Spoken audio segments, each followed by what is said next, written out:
Now we're going to hear from another mom who happens to be a friend of mine. She's going to talk about her joy in coming to the Vineyard and what it means for her and her family. Take a listen. All right, here I am with another mom in same place.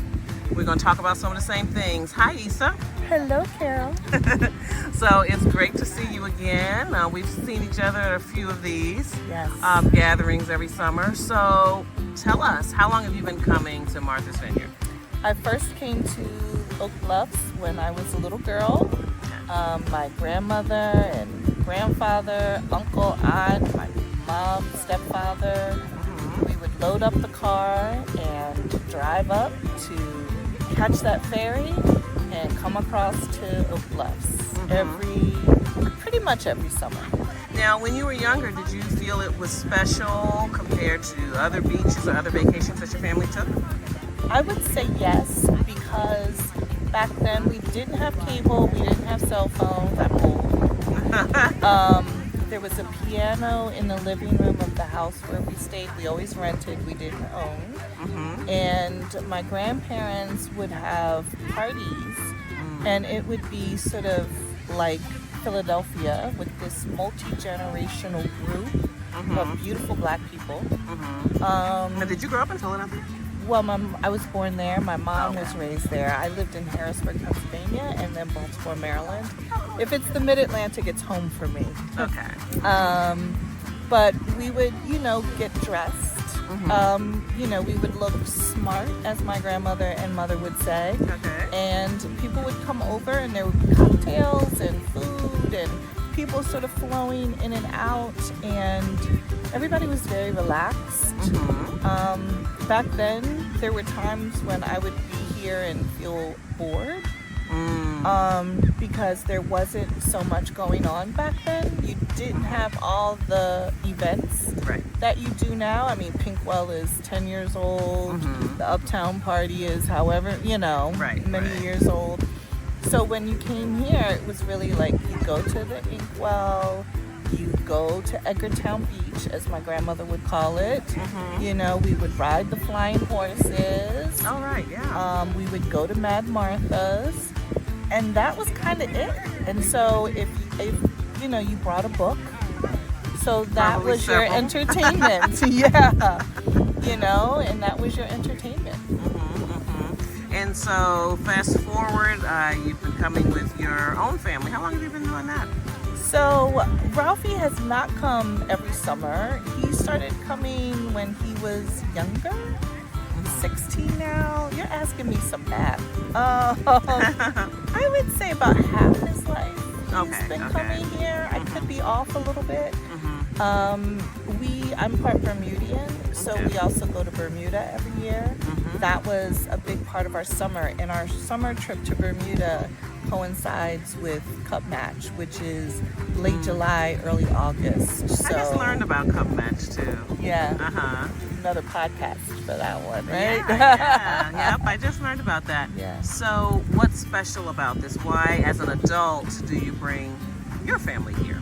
The first word that comes to my mind is legacy, and the second one is heritage. And as I'm talking, the next word that has come to my mind is preservation. Ah, okay. Talk a little bit more about preservation. Well, I think it's important to preserve the cultural integrity of this historically black destination for future generations.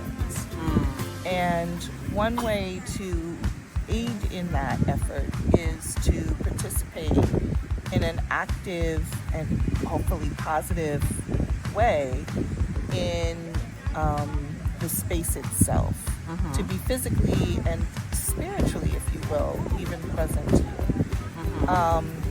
to bring the good vibes, and actively participating in some of those newer traditions like Pinkwell, like the white parties and all of that kind of stuff, is a way to preserve the future generations, and also just to be an active African American presence.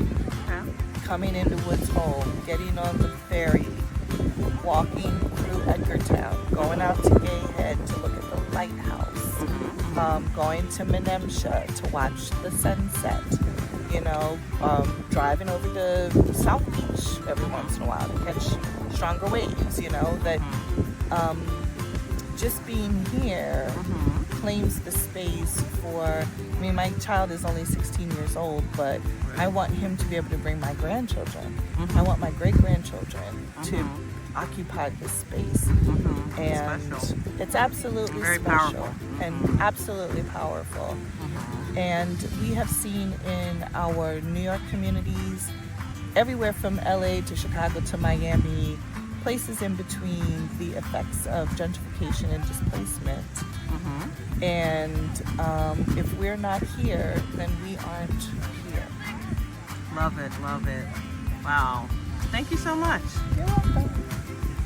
All right, when talking with some moms here, one thing that keeps coming up is freedom and independence. So tell me about that and what you feel that this experience gives to your children. And I'll start with you, Issa, and then we'll talk to Lisa. I will say that before I felt comfortable letting Ralphie, my 16-year-old, go in New York City where we live, I felt comfortable letting him go here. Meaning, we would stay at the house on Pennacook, and so he could walk to the arcade, he could hang out with his friends on Circuit, he could walk to the middle school white party, and I didn't have to make sure that he was looking both ways before he crossed the street or hold his hand or any of that kind of thing. He was able to fully occupy his beautiful black boy body with other African American children and do what preteens, tweens, and moving up into even younger than that, humans have been doing since the beginning of time, which is to roam in the village and to roam outside the village. This is a village, and all of these other black families that are here, I might not know every single one of them. I don't know every single one of them, but I know if they see my child, he's safe.